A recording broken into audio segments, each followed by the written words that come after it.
Selamat malam para netizen dimanapun kita berada, salam inspirasi bagi kita semua. Ini cukup menarik sekali ya, bahwa muncul spekulasi di masyarakat terkait dengan bagi-bagi sembako relawan Ganjar ini begitu.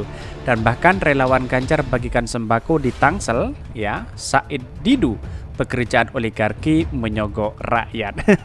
Uangnya dari mana begitu kan? Akankah ini backingan oligarki atau kepentingan-kepentingan tertentu? Mari kita baca komentar-komentar netizen seperti ini. Ini komentar-komentar netizen. Relawan Ganjar bagikan sembako di Tangsel, Said Didu, pekerjaan oligarki menyogok rakyat. Ini sangat sangat muncul ya spekulasi seperti ini begitu, dan bahkan Pak Ganjar kerap sekali menjadikan bahwa sembako itu adalah alat utama untuk menarik simpatisan begitu kan. Bahkan ini sembakonya untuk 1 hari, sengsaranya 5 tahun. Soalnya mereka kalau nggak pakai sembako sama duit sepi, wow. Beda sama pendukung Anies, nggak pakai sembako, nggak pakai duit, datang sukarela. Ya bisa jadi seperti itu begitu kan. Hanya itu yang dilakukan mengenai kecerdasan pemikiran dan ide besar buat bangsa. Mereka nggak punya untuk digali dan diperdebatkan. Ambil sembakonya, tendang orangnya ke laut. Ambil sembakonya, jangan pilih orangnya. Ini reputasi nggak ada, prestasi nggak ada, bahkan buruk, intelektualitas rendah. Pernah terkait kasus korupsi, popularitas rendah, sementara lawan prestasinya baik, cerdas dan bebas korupsi. Satu-satu cara menang adalah nyogok dan curang dibantu wasit. Ya muncul sekali ya, mengapa banyak sekali orang-orang yang memainkan peran seperti ini untuk meningkatkan elektabilitas dan popularitas. Ternyata ya sembako itu cukup menarik simpatisan begitu kan, dan bahkan banyak yang tidak hanya yang lain, tidak hanya Pak Ganjar, pasti banyak yang lain melakukan seperti ini. Tapi yang hari ini yang kelihatan itu adalah Pak Ganjar begitu kan. Bawaslu ngapain aja, audit dong, dana dari mana? Ya betul, kita harus cari dananya dari mana begitu kan. Apakah dari Pak Ganjar? Ya tidak mungkin begitu. Coba tanya ke Pak Ganjar, pasti dia bilang tidak tahu. Padahal hakikatnya di belakang di layar ya pasti tahulah begitu kan. Itu duit relawan dari mana? Patungan kah? Hebat bener relawan Ganjar ini. Bawaslu kok diam aja? Ini dan money politik doang. Bawaslu hari ini hanya memberikan teguran kepada Anies Baswedan dan Partai Nasdem begitu kan, dan ke yang lain tidak ada sama sekali begitu. Inilah yang dinamakan, apakah tidak termasuk yang namanya keadilan sosial bagi seluruh rakyat Indonesia itu tidak merata kalau hal seperti ini terjadi begitu kan. Ini kan sangat disayangkan sekali begitu. Apapun niat mereka, Ganjar dan lawannya, anggap saja mereka sedang bersedekah dan memang masih banyak rakyat memerlukan sembako. Pada saatnya memilih, rakyat insya Allah sudah punya pilihan yang terbaik untuk rakyat. Kalau bagi-bagi sampul tidak masalah, tidak menjadi masalah, bagikan saja kepada rakyat yang ada di Jawa Tengah begitu. Kenapa kau di Samsel gitu kan? Ini yang menjadi pertanyaan publik. Bahkan ya banyak sekali kalau menurut saya pribadi ya warga Jawa Tengah membutuhkan sosok sembako atau sosok Ganjar yang memberikan sembako begitu kan. Bahkan ya di Jawa Tengah termasuk daerah yang masih angka kemiskinannya masih tinggi di Jawa begitu. Ini kan menjadi catatan penting begitu diberikan kepada yang lain begitu kan. Logikanya kan seperti itu begitu kan. Tak satu rupun ini 1 hari modal 50.000, sengsaranya 5 tahun ini.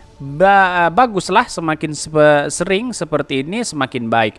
Jadi prediksi resesi di 2023 bisa diperkecil jika tetaplah memilih Anies dan AHY doang, generasi muda pemimpin bangsa yang ideal yang sesuai peruntukan dengan zamannya di tahun 2024. Betul. Sering-sering bagi sembako terutama untuk masyarakat dengan kategori miskin ekstrim. Ya di Jawa Tengah termasuk kategori ekstrim begitu kan, yang mana ya Pak Ganjar harus turun tangan di situ untuk mengatasi banjir, madas, terus angka kemiskinan. Ngapain kita harus bagi-bagi sembako ke sana begitu kan? Apakah Pak Ganjar tidak tahu? Pasti ada satu titik di balik layar bahwa ada dikambing hitamkan begitu kan. Kira-kira seperti itu begitu kan. Rezeki jangan ditolak, ambil sembakonya dan campakkan saat pemilihan. Ingat, beban 5 tahun itu berat. Wow, sangat berat sekali begitu, 5 tahun begitu. Hanya dikuasai 1 hari, 5 tahun sengsara begitu kan. Kira-kira seperti itu begitu. Alhamdulillah berbagi rezeki itu memang indah begitu, tapi tujuannya kan politik. Tujuannya ingin dipilih begitu kan. Dan bahkan ya komentar-komentar netizen ini adalah bagian dari demokrasi kita yang memberikan aspirasi rakyat yang harus kita dengarkan begitu kan. Bahkan ya komentar-komentar netizen tidak sedikit yang mengatakan bahwa kalau hal seperti ini dijedai dengan berbagai hal maka demokrasi akan gagal begitu. Kira-kira seperti itu begitu. Ini daripada nganggur mending bagikan besok begitulah kira-kira yang ada di pikiran mereka. Taunya lakukan mental miskin mereka membawanya kesengsaraan. Mereka milik modal yang punya keuntungan dari kekayaan negara sedikit pun tidak memikirkan orang lain tersebut. Seperti itu begitu. Bahkan ya kita harus renungkan dan camkan apakah yang terjadi selama ini begitu kan. Dan bahkan banyak sekali yang montet bahkan apa sih sebenarnya prestasi Ganjar, apa yang dilakukan oleh Wadas, apa yang dilakukan oleh banjir dan angka kemiskinan di Jateng. Ini yang harus menjadi pertimbangan begitu kan kepada Pak Ganjar daripada bagi-bagi sembako ke daerah yang lain begitu. Dan bahkan di beritanya seperti ini. Ini beritanya ya. Relawan Ganjar bagikan sembako di Tangsel ya, Said Didu pekerjaan oligarki menyogok rakyat. Wow, sangat menarik sekali ya.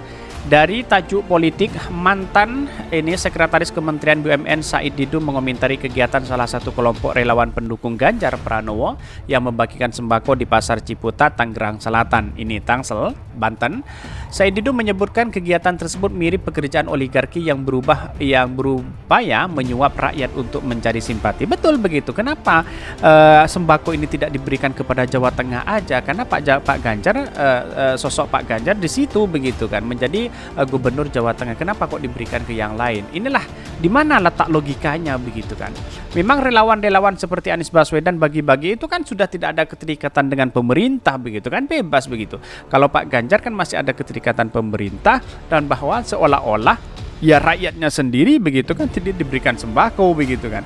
Kan begitu kesannya hari ini begitu. Dan bahkan seharusnya ya kalau ingin calon presiden ya harus lepas semuanya. Akankah ini mau begitu? Dan bahkan uangnya dari mana begitu kan? Ini yang menjadi simpatisan bahwa seseorang boleh mendukung kepada siapa-siapa, tetapi hal-hal seperti ini harus kita hindari. Bahkan Bawaslu hari ini tutup telinga untuk Anies untuk ke yang lain. Kenapa kok Anies Baswedan dikit-dikit kok disalahkan tidak etis dan sebagainya begitu kan? Ini kan kesalahan besar begitu. Pekerjaan oligarki menyogok rakyat, kata Said Didu dikutip oleh tajukpolitik.com di akun Twitternya. Sebelumnya relawan Gerakan Rakyat Desa untuk Ganjar, Gardu Ganjar, melakukan bakti sosial dengan memberikan sembako di Pasar Ciputat, Tangerang Selatan. Bantuan diberikan secara langsung atau door to door kepada pedagang pasar, tukang becak, petugas kebersihan, sopir angkot hingga warga di sekitar pasar. Lantas bagaimana? Apakah tidak sakit tukang becak, petugas kebersihan, sopir dan angkot yang ada di Jawa Tengah begitu kan?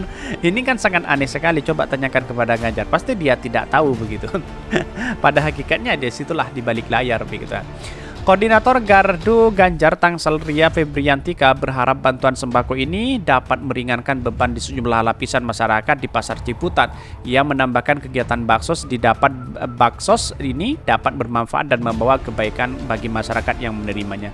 Kalau hanya segelintir orang dan mungkin dibaca mungkin 1 minggu ya bisa membantu atas kebaikan masyarakat, tetapi 5 tahun ya 5 tahun digadaikan hal seperti ini begitu. Wah, wallahu a'lam begitu kan. Rakyat menjadi sengsara begitu. Selain itu, Ria mengungkapkan para relawannya juga melakukan sosialisasi figur Ganjar Pranowo dan keberhasilan program kerja Ganjar baik sebagai Gubernur Jawa Tengah maupun sebagai mantan anggota DPR RI. Lantas apa prestasinya begitu kan? Sangat disayangkan sekali begitu. Prestasinya apa tidak disebutkan begitu. Sosialisasi pakai apa? Saya setuju sekali dengan apa yang disampaikan oleh Anies Baswedan bahwa rekam jejak itu penting, bukan visi dan misi yang harus kita bawa kepada masyarakat, tapi rekam jejak dan prestasi yang harus kita berikan kepada masyarakat. Kan kira-kira seperti itu begitu. Menurutnya masyarakat di Pasar Ciputat sudah mengenal Ganjar sebagai sosok yang merakyat dan sebagai figur yang rela terjun ke lapangan untuk menemui dan menyelesaikan masalah-masalah rakyatnya. Lantas bagaimana dengan wadas angka kemiskinan di Jawa dan banjir begitu kan? Kemana Pak Ganjar? Itu yang harus kita amati betul kepada publik dan netizen begitu kan. Tokoh nasional Rizal Ramli pernah mengatakan kalau Ganjar Pranowo hanyalah boneka oligarki yang dibangun Jokowi untuk melenggangkan kekuasaan. Menurutnya Jokowi yang menyatakan pemimpin yang pikiran rakyat berambut putih justru mengubah keadaan saat ini menjadi kontroversi. Pro kontra bahkan menurutnya bisa merugikan Jokowi dan Ganjar itu sendiri. Oleh karena itu, RR pun bertanya, sopo yo capres rambut putih mikirin rakyat yang ada pangeran TikTok. Dan bahkan cengengesan terus boro-boro mikir rakyat, papar Menko Ekuen para presiden Gus Dur ini. Mas Jokowi belajar jujur deh, situ kan lagi nyiapkan boneka oligarki baru untuk melindungi kepentingan koroni-koroni. Rakyat kan cuma slogan untuk teman oligarki. Seperti diketahui beberapa kali ya Jokowi endorse Ganjar sebagai capres, kendati PDIP sendiri sebagai partai yang menaungi Ganjar melarang kadernya capres. Inilah yang kemudian menjadi penting begitu kan. Pak Ganjar tidak punya tiket hari ini dan bahkan ya PDIP enggan sekali untuk mengusung Anies Baswedan untuk menjadi calon presiden. Ngapain kita harus capres-capres seperti yang disebut oleh Pak Jokowi begitu kan. Dan bahkan kalau menurut saya pribadi sebagai seorang presiden ya independen kepada siapapun, biar setelah lengser nanti dihormati begitu. Kalau seperti ini terus ya akan kacau begitu. Bisa-bisa tidak dihormati begitu kan. Inilah yang menjadi catatan penting begitu kan. Bahkan Bawaslu hari ini tutup telinga kepada orang-orang yang satu kolam begitu kan. Dan bahkan ini menjadi catatan penting bahwa demokrasi hari ini sudah is violent begitu kan, sudah dicederai dengan berbagai hal, dengan berbagai kepentingan-kepentingan tertentu. Inilah yang menjadi satu catatan bahwa demokrasi kita harus ditegakkan. Saya yakin dan saya yakinnya bahwa Anies Baswedan saat ini ketika terpilih menjadi presiden di koalisi perubahan yang diusung begitu, ini menjadi satu luar biasa kepada demokrasi dan bahkan akan berubah begitu kan. Ini yang tidak diinginkan oleh oligarki itu, karena Anies Baswedan tidak bisa didikte oleh oligarki dan bahkan para cukong-cukong hari ini begitu sangat ketar-ketir melihat Anies Baswedan menjadi calon presiden dan diusung oleh Partai Nasdem. Dan sekarang Partai Nasdem hari ini mulai dikritik habis-habisan begitu kan, tetapi ini tidak menjadi masalah. Inilah bagian dari demokrasi, mana yang pakai oligarki dan mana yang tidak, mana yang pakai sembako dan mana yang tidak, kira-kira seperti itu begitu.